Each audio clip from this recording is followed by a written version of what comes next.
Сегодня Якутия присоединилась к всероссийской образовательной акции «Большому этнографическому диктанту».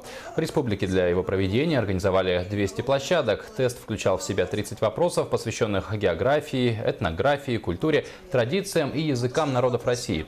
В этом году впервые 10 из 30 вопросов касались региональной специфики каждого субъекта. На выполнение теста давалось 45 минут.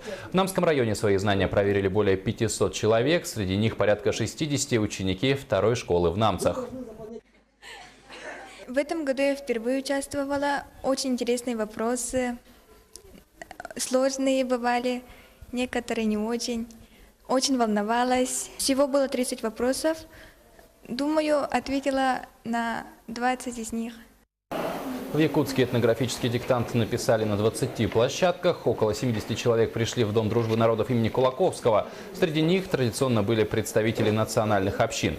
СВФУ стал одной из самых больших площадок в столице. В 3 главных корпусах университета тест прошли более 500 студентов, преподавателей и просто желающих. Это в 8 раз больше, чем участвовало в прошлом году.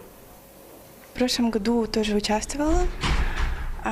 И в этом году я решила узнать, насколько мои знания улучшились. Мне кажется, жителям национальных республик несколько легче, потому что там есть вопросы, связанные с Якутией, с ближайшими соседними регионами, например, Бурятия и так далее.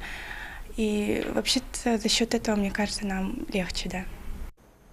А итоги акции организаторы подведут 12 декабря, в День Конституции. Но уже 10 ноября на сайте Большого этнографического диктанта появятся правильные ответы на вопросы. Между тем, в этом году акцию провели во 2-й раз, и она получила статус международной. Диктант сегодня писали не только жители 85 субъектов России, но и 10 стран ближнего зарубежья.